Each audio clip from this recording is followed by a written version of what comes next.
अरे कितना कीमती समय मिला है, कितना कीमती समय मिला है, आप समझ नहीं पा रहे हैं, आप समझ नहीं पा रहे, पछताना पड़ेगा बाद में। थोड़ा समय विश्राम किया जाता है, इसको अभ्यास में डाल लो। कई वर्ष हो गए मध्याह्न में विश्राम नहीं, नींद का नहीं, थोड़ा शरीर स्वस्थ होने का, लेट जाना फिर बैठ जाना, फिर टहलना, फिर लेट जाना बैठ जाना, नींद का नहीं। रात्रि में 4 घंटे इसको लेटने के लिए देते हैं बस, बीमार स्थिति में। शायद बीमारी ना होती तो पद्मासन में इसको हम विश्राम देते, पर अब पद्मासन लगा नहीं सकते। शरीर सुख आराम त्याग किए बिना भगवत मार्ग में कोई भी विजितात्मा नहीं हो सकता। रगड़ो, इस शरीर को रगड़ो, हाथ में माला है या काउंटर है, टहल रहे हैं, जब नींद आ रही टहल रहे हैं, सिर्फ 4-5 घंटे शयन के लिए दीजिए। क्या कर पाओगे आगे? यही अवस्थाएं हैं, नवयुवक अवस्था। इसी पर विजय प्राप्त करो, नींद आदि पर, भोजन पर, नींद पर। जानबूझकर 1-2 दिन भोजन छोड़कर भजन पड़े नहीं रहना, कोई जान न पावे कि आप भोजन नहीं किए। पूरी दिनचर्या ज्यों की त्यों होनी चाहिए। जिद्दी स्वभाव, परमार्थ के पथिक का जिद्दी स्वभाव, आराम त्यागी स्वभाव। और शरीर को जैसा बना लो प्रभु वैसे ही है, इसमें जड़ है, कोई अंतर नहीं पड़ता है। रात में सो, दिन में 4 घंटा सोने का अभ्यास बना लो, दिन में सोते रहो। अभ्यास है, चाहे जगने का बना लो चाहे सोने का। आधा आधा कवल रोज बढ़ाते चले जाओ, भोजन आते फैलती चली जाएंगी। आधा आधा कवल रोज कम करते चले जाओ। 24 घंटे में 400 ग्राम अन्न से स्वस्थ शरीर का पोषण हो जाएगा और वो क्रियाशील रहेगा। 400 ग्राम अन्न से काहे को बर्बाद कर रहे हो? आते बढ़ाते चले जा रहे हो। इसको कम करो, कम करो। भोजन 400 ग्राम अन्न से काम चल जाएगा। जिसे भगवत प्राप्ति के बिना आप जिया नहीं जा रहा, तब भगवत प्राप्ति होती। ये शरीर सुख आराम के त्यागने की, हमें बहुत समय बर्बाद मत करो, समय बर्बाद मत। भोजन कर रहे हो, नाम जब चल रहा है, अंदर पद चल रहा है, कोई भी भोग तुम्हें नहीं फंसा सकता यदि भगवान नाम चल रहा है। समझ ही नहीं रहे, भगवान नाम नहीं जप करना, बस मन मानी आचरण करना है। बड़ी भारी आवश्यकता है शरीर सुख आराम के मिटाने की साधक को। जीवन भर इसी में लगे रहे, जीवन भर। जब से इस मार्ग में चले तो इसी पर है। नींद और भूख, 2 पर भारी प्रहार रहा है, नींद और भूख। वो भगवान की कृपा से ऐसा, अब तो बहुत भारी रोग से ग्रसित है, लेकिन पीछे मुरारी शरण आए और कहा अल्ट्रासाउंड कराने चलना है, डॉक्टर ने बोला है, तो आज कुछ खाना नहीं। हम कहा आज की बात कर रहे हो? 3-4 दिन से कुछ नहीं गया। जब डॉक्टर वहां देखा तो बोला बाबा पानी पे रहते हो क्या? जो वैसे किया, जानबूझ करके मधुकरी नहीं जाना, 3-4 दिन नहीं पाना। अब देखते हैं भजन कैसे होता है। और यह अभ्यास बचपन से, भूखे रह करके, सर्दी में, गर्मी में, बीमारी में, हर स्थिति में भजन नहीं छूटना, दिनचर्या नहीं छूटने। शयन में जो तुम्हें सुख मिलता है वो तमोगुणी नींद का है। जागृत होकर भजन में अगर समय व्यतीत कर दो, हाँ, जीवन आनंद में। शरीर सुख आराम को नष्ट करने की जरूरत है साधक को। दिन में सोना बंद करो। जो रात्रि में जगते हैं वो सो सकते हैं आधा टाइम, आधा टाइम सोने का टाइम 4 घंटे, तो 2 घंटे विश्राम कर लो।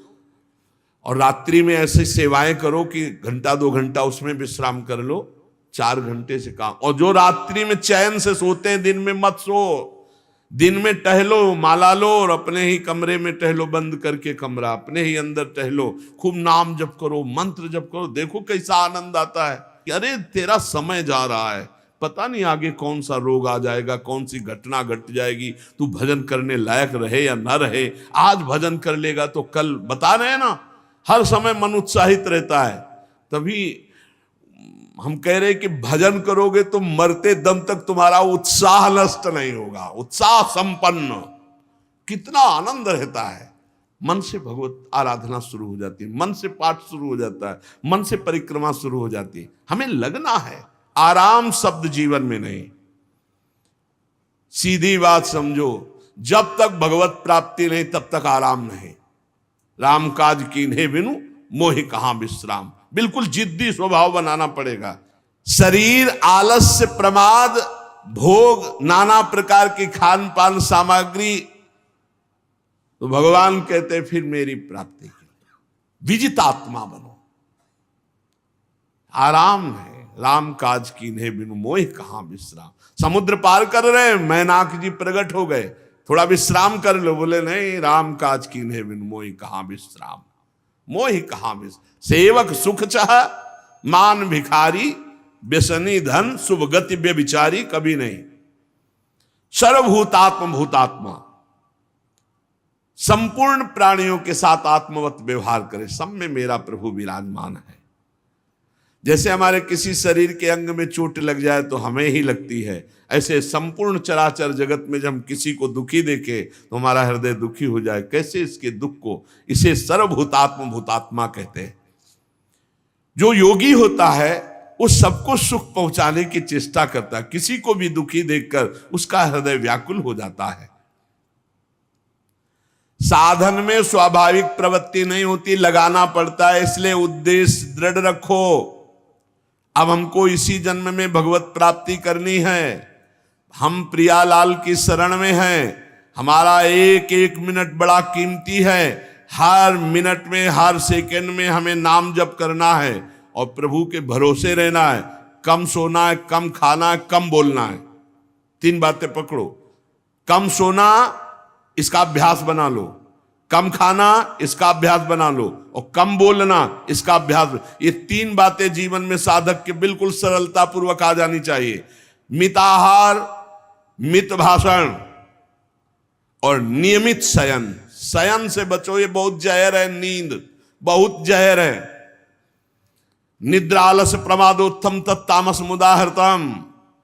इसको एक सीमा में बांध दो। 3 घंटे, 4 घंटे, 5 घंटे, बस 24 घंटे माला, काउंटर, वाणी, सेवा, टहल रहे हैं। सो नहीं सकते, आराम नहीं कर सकते, नहीं कर सकते।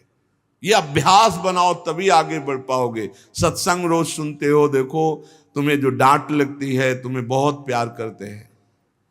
प्रभु बहुत प्यार करते हैं, इसलिए डांट लगवा रहे हैं, इसलिए आपको सत्संग सुना रहे हैं। ये जीवन सार्थक कर लो, नहीं तो बहुत पछताना होगा। हम पशु पक्षी के जीवन में साधना नहीं कर पाएंगे। कैसे हमारा चिंतन बदले। भगवान ने अगला शब्द का मदगत प्राणा। प्राण जिसके मेरे में समर्पित है। प्राण समर्पित का मतलब है प्राण वायु को लेकर प्रधान है। भोजन न मिले, जल न मिले तो भी हम जीवित रह सकते हैं काफी समय तक, क्योंकि प्राण वायु। प्राण बलवान पुष्ट होते हैं अन्न और जल से, लेकिन प्राणों की सत्ता वायु से है। ये जो श्वास प्रश्वास है, भोजन हमें 4-6 दिन न मिले तो आराम से दिनचर्या चल सकती है। पानी 8-10 दिन न मिले तो भी दिनचर्या चल सकती है। ऐसा नहीं कि मर जाएंगे, लेकिन 2 मिनट वायु ना मिले तो मर जाएंगे। 2 मिनट वायु ना मिले तो प्राण नष्ट हो। प्राण का सीधा संबंध वायु श्वासों से है। और प्रभु को प्राण समर्पित करने का मतलब हर श्वास नाम जप करना। मदगत प्राणा। हम पानी भी पिएंगे, भोजन भी पाएंगे तो प्रभु को समर्पित करके और हर श्वास नाम जप करेंगे तो ये मदगत प्राणा होगा। मत चित्ता, निरंतर चिंतन करने के लिए हमें प्राणों को समर्पित करना होगा। हमारे प्राण समर्पित हैं, हम प्रसाद के द्वारा प्राणों का पोषण करेंगे और हर श्वास प्रश्वास में नाम जप। श्वास ऊपर गई तो नाम जप, श्वास नीचे गई तो नाम जप। बोधयंता परस्परम। यदि हम किसी से बात करेंगे तो अपने प्रभु की चर्चा करेंगे। उसी प्रभु की चर्चा का कथन, कथयंतश्च माम नित्यम, केवल भगवत चर्चा करेंगे। केवल। कभी कभी ये लोक कल्याण की भावना भी प्रपंच में उतार देती है।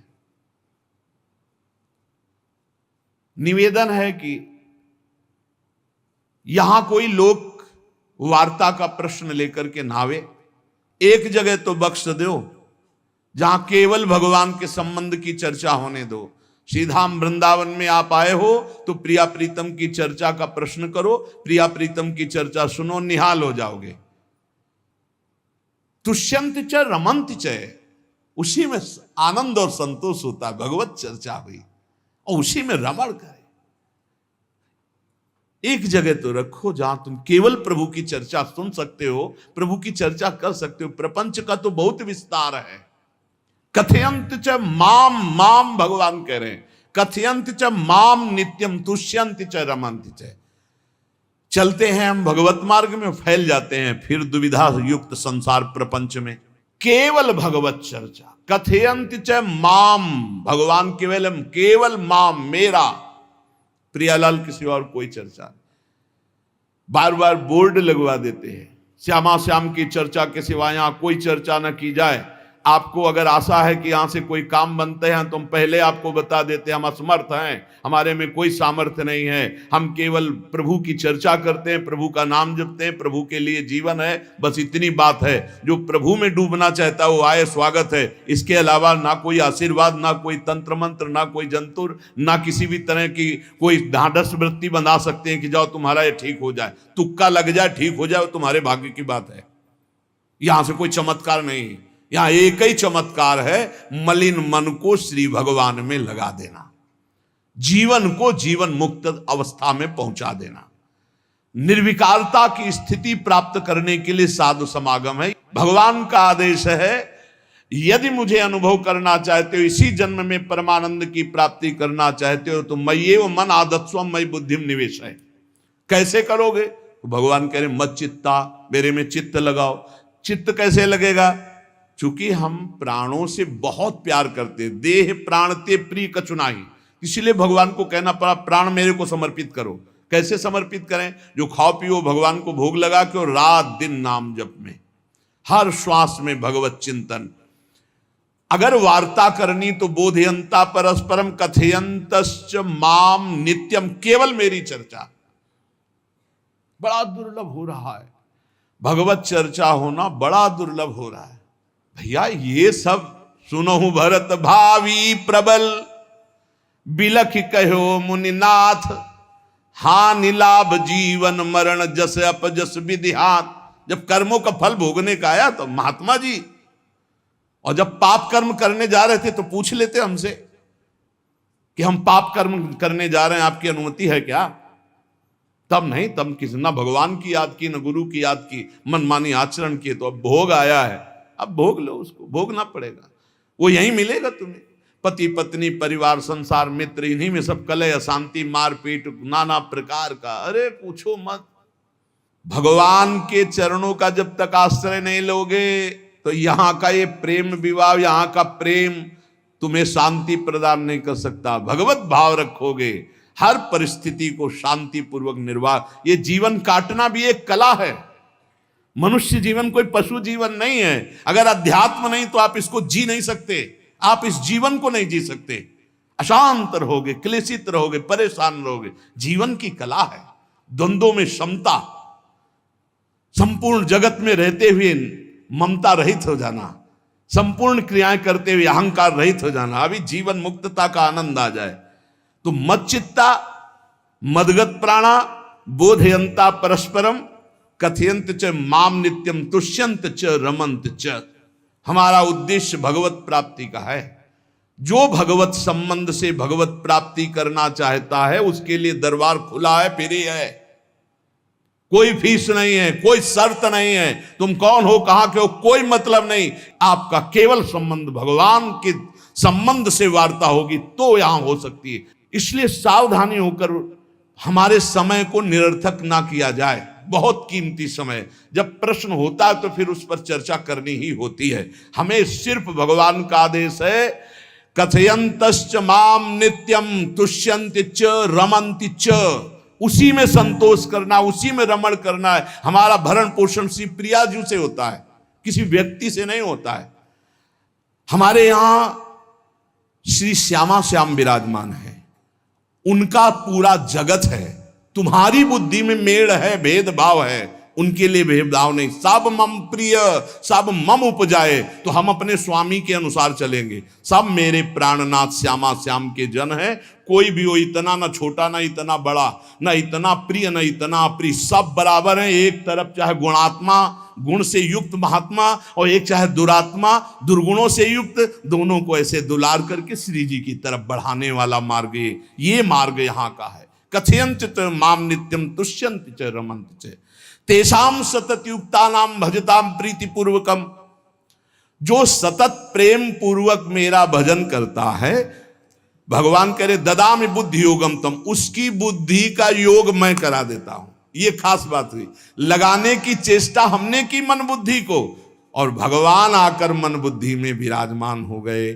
तेषामेवानुकंपार्थ महमज्ञानजम तमहा नास्यात्म्यात्म भावस्थो ज्ञान दीपेन भास्वता। भगवान कृपा करके उसके हृदय में ज्ञान प्रकाशित कर दिया। जब कोई सतत भजन करता है, प्राण प्रभु को समर्पित कर देता है, चित्त प्रभु में लगाए हुए प्रभु की चर्चा, भगवान उसके अंदर ज्ञान प्रकाशित कर देते, तो वो अनात्म भाव जो देह भाव था उसका नाश हुआ और वो भगवत भाव में स्थित हो जाता है। भगवान कह रहे हैं मत चित्तः सर्वदुर्गाणि मत प्रसादात् तरिष्यसि। जब कोई मेरे में चित्त लगाता है तो मेरी कृपा से सारे दुर्गुणों का नाश हो जाता है। महात्मा तो भगवान बनाते हैं। करो सत्य ते साधु समाना, मैं उसे साधु बनाऊं। हमारा कर्तव्य, हमारा चित्त प्रभु में लग जाए। मेरा चिंतन करो, भगवान का आदेश है, बस खास बात है चिंतन। हमारी प्रारंभ से विशेष श्रद्धा इसी बात में रही गुरु शब्द पे, कि रात दिन कोई भी चेतनायुक्त क्षण ऐसा ना जाए जिसमें भगवत विमुख होता हो। बस इसी बात की साधना जीवन भर रही। प्रारंभ में गुरुदेव ने कह दिया जब तक चेतना है तुम्हारे में, तो तुम्हारा जागृत अवस्था का चेतना युक्त एक भी क्षण व्यर्थ नहीं जाना चाहे। तो गुरु कृपा से यही प्रयास रहा है कि हमारा एक भी मिनट भगवान से विमुख न जाए।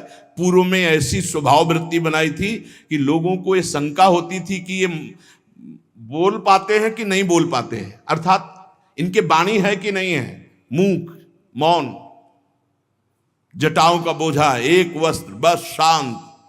बुलाया गया, घंटा बजा तो पहुंच गए, प्रसाद ले, उसमें एकांत, हर समय मंत्रा।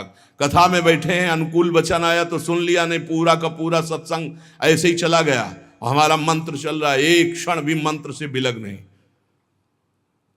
हमारा कर्तव्य है केवल चिंतन। चिंतन करोगे तो अभी मुक्त हो, अभी परिणाम में नहीं। अभी हम राधा बोल रहे हैं, अभी प्राण निकले, अभी श्री जी के पास पहुंच जाएंगे। भगवान की कृपा का बल और साधन का तुम्हारा पूरा प्रयास प्रयत्न, ध्यान रखो, दो से सिद्धि प्राप्त होती है। भगवान की कृपा का बल और आपकी पूरी साधना का प्रयास प्रयत्न, कायरता नहीं। भगवान की कृपा का बल और तुम्हारा पूरा प्रयास, पूरा प्रयत्न।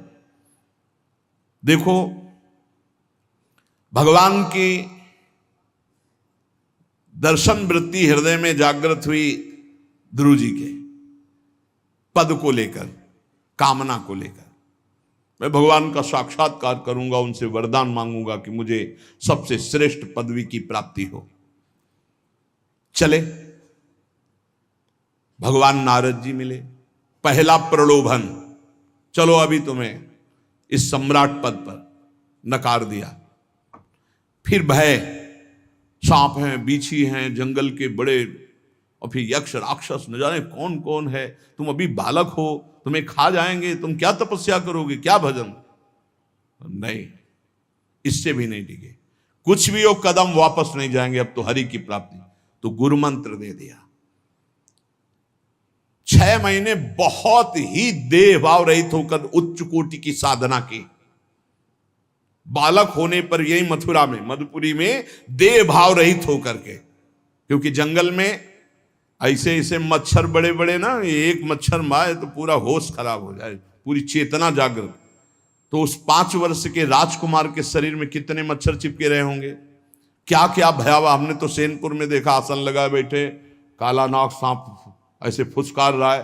पूरा दृढ़ निश्चय है कि अगर ये काटने का समय है तो काट लेगा, नहीं काटना तो बिल्कुल नहीं काटेगा, बैठे रहो।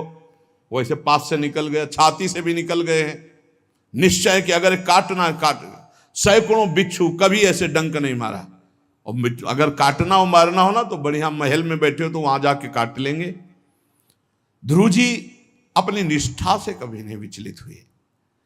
अब जब भगवान सामने आए तो आखिरकार 5 वर्ष के बालक घबरा गए। भगवान का तेज, भगवान का रूप, भगवान की महिमा।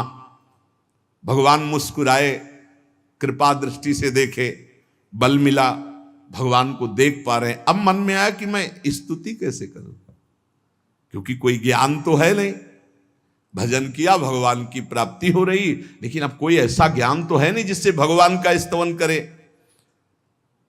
भगवान की तरफ देख करके कुछ कहना चाहते हैं, पर क्या भगवान को कहें ये ज्ञान नहीं।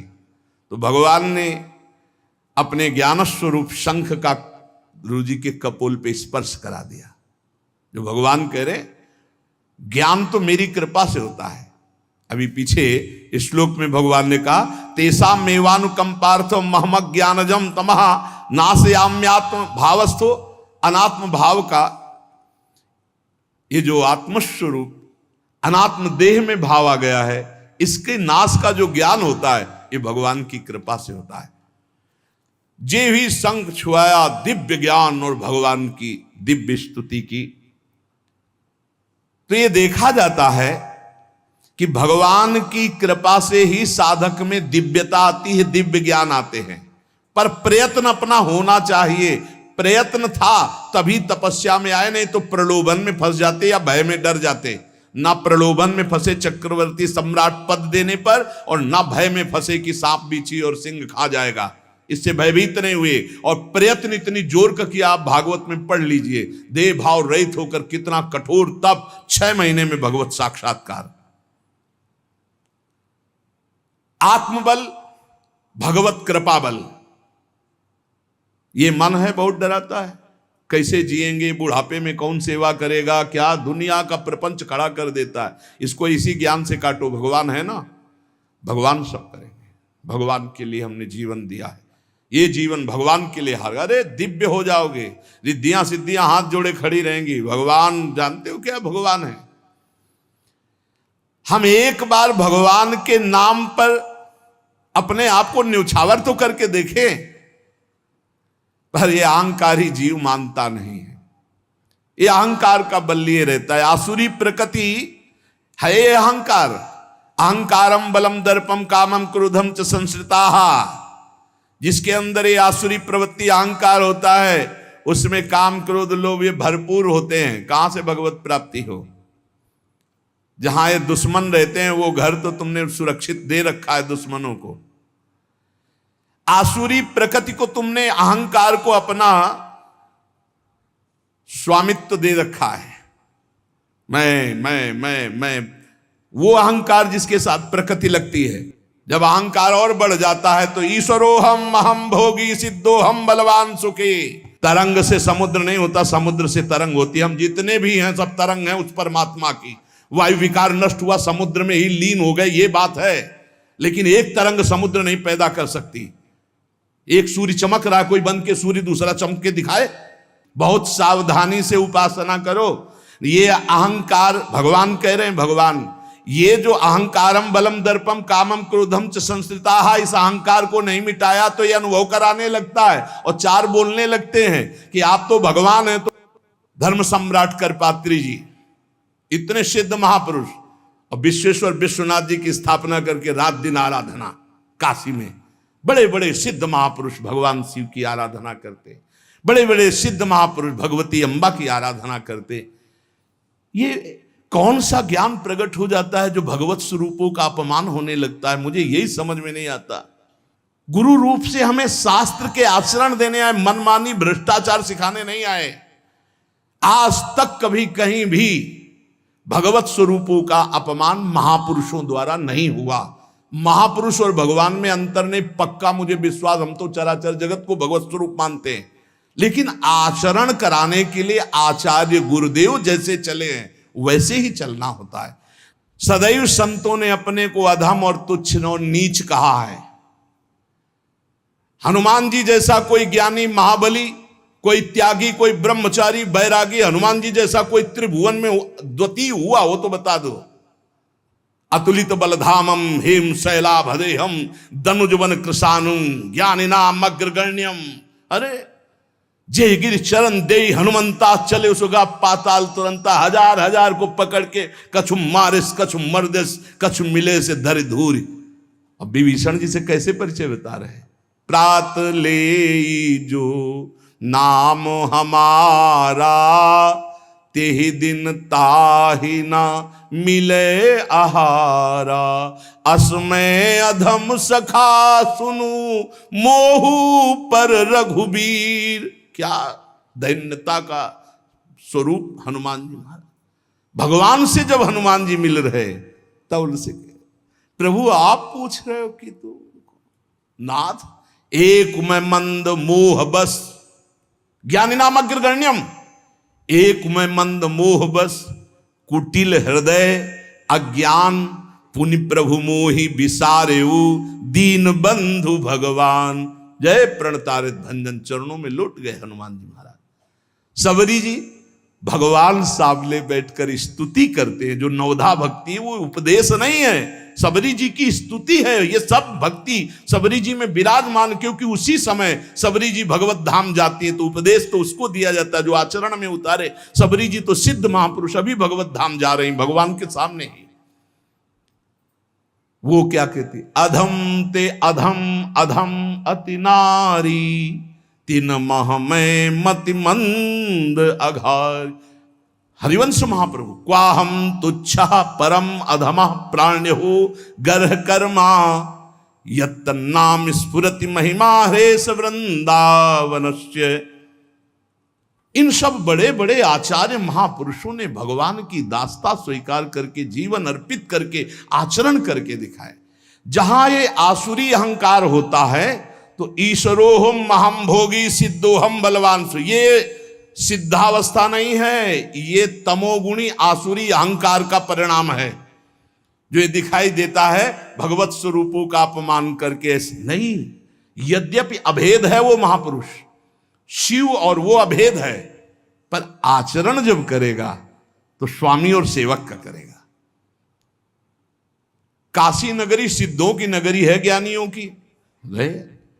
देखा बड़े बड़े सिद्ध परमहंस जाते हैं शंकर जी के दर्शन करने, विश्वनाथ जी के, तो जिनके कमंडल भी नहीं, दिगंबर है ना, तो वो भी ऐसे हाथ उठा के नमः पार्वती पते, और बस ऐसे सर झुकाए खड़े रहते हैं। जल भी नहीं है, पत्र भी नहीं है, ऐसे वो हम सब खड़े खड़े घंटों खड़े रहते। तो वहां के शिव पार्षदों से ऐसा करुणा में प्रेम हो गया था कि वो हमें नहीं हटाते थे, तो एक कोने में घंटों खड़े रहते थे और दर्शन करते रहते थे भगवान विश्वनाथ जी। तो जैसे ऐसे अवधूत आते, न कोई जल का कमंडल है, न कोई पत्र है, न पुष्प, नजदीक गए और नमः पार्वती पते हार हार महादेव, बस सर झुकाए, ये है। और स्वयं शिव स्वरूप है, इतना अंतर नहीं ब्रह्मबोध में। भक्तों में भी कभी कभी आम प्रकट होता है, वो वाणी से आपको दिखाई देगा, लेकिन वो आसुरी अहंकार नहीं होता। ध्यान रखना, ये उनका भागवतिक बल होता है, ये आसुरी अहंकार नहीं होता। जैसे जनक जी की सभा लगी हुई है, भगवान श्री राम लक्ष्मण जी विराजमान है विश्वामित्र जी के समीप बड़े सौम्य भाव से। जनक जी महाराज ने देखा कि बड़े बड़े वीर आए, पर धनुष यज्ञ में धनुष को अजगों को कोई उठा ही नहीं पाया, खंडन की तो बात जाने दो। रावण बाणासुर आया, आरती प्रणाम करके चले गए। अब आशा ही खत्म हो गई, कोई उठाने वाला ही नहीं, तो उन्होंने उनका वीर विहीन मही मैं जानी। अब मैं आज जान गया कि पृथ्वी वीरों से रहित हो गई। अगर मैं ऐसा जानता कि इस भूमंडल में कोई वीर ही नहीं अजगों का खंडन करने वाला, तो मैं ऐसा प्रण नहीं लेता, मेरी जान की कुंवारी रह जाएगी। ऐसे विकल होके वीर विहीन मही मैं जानी। जनक जी ने इतनी बात जे ही कही तो लक्ष्मण जी कूद पड़े सिंह शावक की तरह उछलकर और कहा कि जहां रघुकुल भूषण भगवान श्री राम विराजमान हो जनक, ये बड़ी तुमने निराशापूर्ण बात कैसे कह दी? तुमने ऐसी बात कह दी जहां रघुकुल भूषण भगवान श्री राम विराजमान है। ताल ठोकी और कहा अगर इनका इशारा हो जाए, समझो, जो तुम्हारी अनुशासन पाओ, कंदुकियू ब्रह्मांड उठाओ, काचे घट जिमी डारों फोरी, सकऊं मेरु मूलक जिमी तोरी, कमल नाल जिमी चाप चढ़ाऊं, जो जन सत प्रमाण ले धाऊं। हे जनक, जहां रघुनाथ जी विराजमान होते वहां ऐसी बात नहीं कहते। तुमने ऐसी बात कैसे कह दी? अगर मेरे स्वामी का आदेश हो जाए अभी तो पूरे ब्रह्मांड को कच्चे घड़े की तरह तोड़ दूं। ये अजगौ पुराना 100 योजन एक बार में दौड़ते हुए जाऊं और इसको ऐसे कमल लाल की तरह तोड़ दूं, मेरे स्वामी का आदेश हो। यह अहंकार नहीं है। पहली बात कही, जो तुम्हार अनुशासन पावो, अगर मेरे प्रभु श्री राम की आज्ञा हो जाए। और लक्ष्मण जी ने एक बात और कही कि तोरों छत्रक दंड जिमि तव प्रताप बलनाथ, आज के बाद कभी धनुष स्पर्श नहीं करूंगा यदि मेरी बात झूठी हो जाए। आपके प्रताप से इसे बरसाती छत्ते की तरह तोड़ दूं इस अजगौ को, अगर आपका आदेश हो। तव प्रताप बलनाथ, यह अहंकार नहीं है, यह भक्त का भगवत प्रताप है।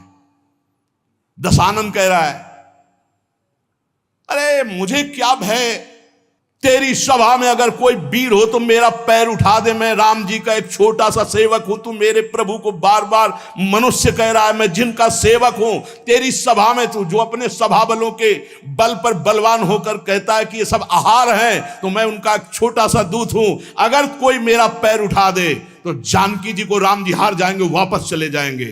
राम प्रताप सुमिरपन रूपा। सभा में पैर हाहाकार मच गया।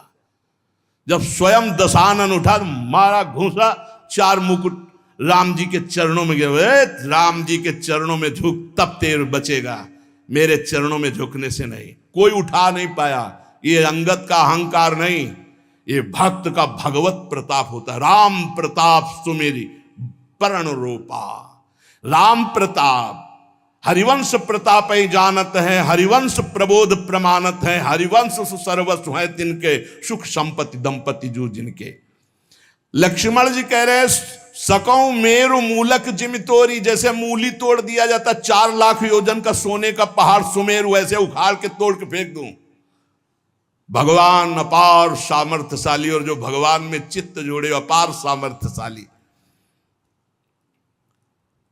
हम लोग कभी कभी अहंकार और प्रताप के भेद को नहीं समझ पाते। महापुरुषों में अहंकार नहीं होता, वो भगवत प्रताप होता है। जो आसुरी अहंकार है वो तो भगवान की शरणागति से नष्ट हो जाता है। भगवान का प्रताप भक्तों के जीवन में उदय होता है। भगवान बहुत कृपालु हैं, बड़ी करुणा की है, अपना मार्ग हमें देने के लिए सत्संग दे रहे हैं। कथन श्रवण का सौभाग्य मिला है।